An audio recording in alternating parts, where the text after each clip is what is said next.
आज ये चिंतन चल रहा था कि जैसे कमल पुष्प जो है वो कीचड़ में ही खिलता है। कीचड़ में खिलता माने क्या कि कीचड़ में जो ऊपर स्थिर पानी भी होना जरूरी है ना, स्थिर पानी होना जरूरी है। सिर्फ कीचड़ में ही कमल नहीं खिलता है। तो आध्यात्मिक दृष्टि से अगर समझो तो ये मन के अंदर संसार के सारे मिले हुए संकल्प चलते रहते हैं, विकारी भी और ये भी वो भी सब चलते रहते हैं ना, जिसे कह सकते हैं हम कीचड़।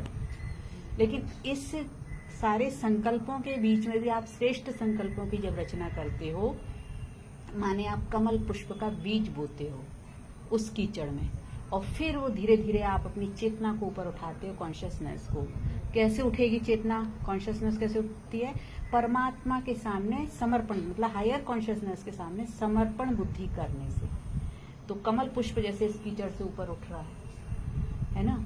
तो ऐसे आप इस सारी विकारी, सारी जो आपके पुराने संस्कार हैं, सारे जो इस संसार से आपने सीखा है, सब व्यर्थ की बातें, ये वो सारे संकल्पों के बीच में भी आप अपने एक कमल पुष्प का बीज डालकर अपने चेतना को ऊपर उठाते हो, हायर कॉन्शियसनेस से जोड़ते हो, माने परमात्मा से जोड़ते हो, तब आप कमल पुष्प के समान बनते हो। और कमल पुष्प में देखा होगा कि कभी भी कीचड़ का लेप छेप नहीं लगता, माने ये जो कीचड़ है वो कमल पुष्प में नहीं छपता है ना, क्योंकि वो ऊपर है। तो इसका मतलब क्या है कि आपके ये सारे पुराने संस्कार चाहे कितने ही आ रहे हों, लेकिन अब आपने श्रेष्ठ संकल्पों का, परमात्मा के ज्ञान का बीज बो लिया है, कमल पुष्प बो लिया है, तो अब आप कमल पुष्प के समान आपकी बुद्धि हो गई। तो अब आपके ऊपर इन पुराने संस्कारों का प्रभाव नहीं पड़ेगा। उसे कहते हैं कमल पुष्प समान जीवन जीना।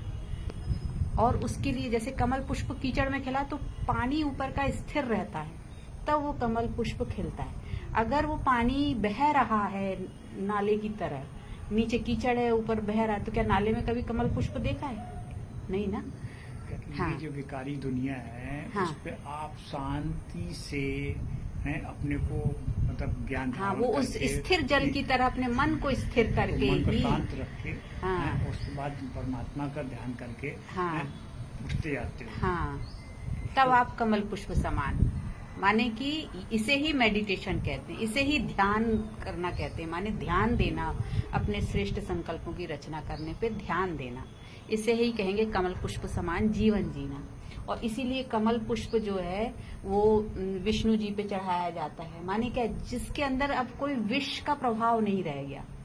विष माने विकारों का प्रभाव नहीं रह गया, अब वो विष से ऊपर उठ गया, इसलिए वो विष्णु वाली स्टेज, हायर कॉन्शियसनेस विष्णु की भी है, मतलब ऊपर उठ गया। ब्रह्मा भी कमल के पुष्प में, लक्ष्मी भी कमल पुष्प में बैठा ले दिखाते। माने क्या कि अब ये ब्रह्मा, माने कि जो ज्ञान को धारण करके, ब्रह्मांड के ज्ञान को धारण करके जिस बुद्धि ने अपने को परमात्मा के सामने समर्पण कर दिया, वो ब्रह्मा, उसने नई रचना शुरू कर दी श्रेष्ठ संकल्पों की, वो ब्रह्मा।